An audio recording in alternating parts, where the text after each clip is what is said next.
તો પાલિતાણા ગિરિરાજ શેત્રુંજય પર્વતની સુરક્ષાને લઈને એક મહત્વપૂર્ણ નિર્ણય લેવામાં આવ્યો છે। હવેથી અહીં પોલીસ જવાનો તૈનાત રહેશે। શેત્રુંજય પર્વતની તળેટીમાં તૈનાત રહેશે પોલીસની એક આખી ટીમ, જેમાં એક પીએસઆઈ સહિત 36 જવાનોની ટીમ તૈનાત રહેશે। ડીવાયએસપી કક્ષાના અધિકારીની દેખરેખમાં આ ટીમ કામ કરશે। સુરક્ષા માટે રચાયેલી આ સ્પેશિયલ ટીમમાં એક PSI, 2 ASI, 3 head constable, 12 constable ફરજ પર રહેશે।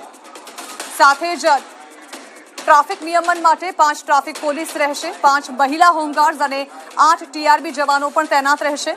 આ ટીમ પાલિતાણા પર્વતની સુરક્ષા સાથે તળેટી ખાતે દબાણ અને માલ સામાનની સલામતી તેમજ ટ્રાફિકનું નિયમન કરશે।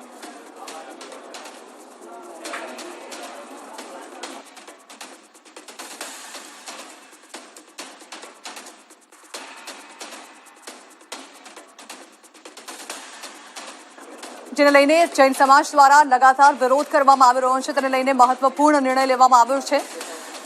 હાલ ગિરિરાજ શેત્રુંજયની સુરક્ષા માટે પોલીસની એક આખી ટીમ તૈનાત રાખવામાં આવશે, જેને કારણે અહીં કોઈ અનિચ્છનીય બનાવ ન બને।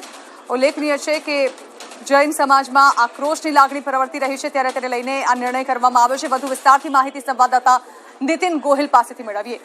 નીતિન, આખરે નિર્ણય લેવામાં આવ્યો છે શેત્રુંજય પર્વતની તળેટીમાં પોલીસની એક ટીમ તૈનાત રહેશે। જાણવા માંગે છે વિસ્તારથી કે આખરે શું નિર્ણય જારી કરાયો છે? જી જણા વાત કરીએ તો જે પાલિતાણા જે ગિરિરાજ પર્વત છે, જે શેત્રુંજય તરીકે જે તીર્થયાત્રા જૈનોમાં ઓળખાય છે, તે જૈન ધર્મનું પવિત્રમાં પવિત્ર સ્થાન છે અને દર વર્ષે લાખોની સંખ્યામાં અહીંયા જૈનોના જે ભક્તો છે આવતા હોય છે।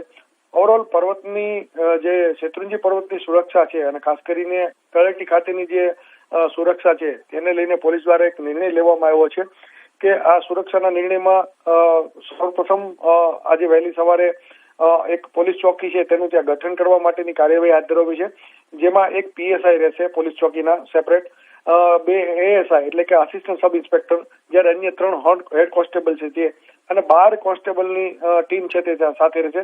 આ સાથે ટ્રાફિક અને હોમગાર્ડ અને ટીઆરબીના જે જવાનો છે તે પણ ઉપલબ્ધ રહેશે અને આ સમગ્ર જે ટીમ છે તેમનું જે મોનિટરિંગ છે તે ડીવાયએસપી કક્ષાના અધિકારી છે તેમની સીધી દેખરેખ નીચે કરવામાં આવશે। એટલે ચોક્કસ કહી શકાય કે આ ટીમ પાલિતાણાના પર્વતની સુરક્ષા સાથે તળેટીના પર જે દબાણો છે અથવા તો જે સલામતીના જે નિયમો છે તેનું પાલન કરાવશે। જી બિલકુલ નીતિન, આભાર। તો આખરે આ નિર્ણય લેવામાં આવ્યો છે જે આ શેત્રુંજય પર્વતની તળેટીમાં તૈનાત રહેશે એક પોલીસ ટીમ।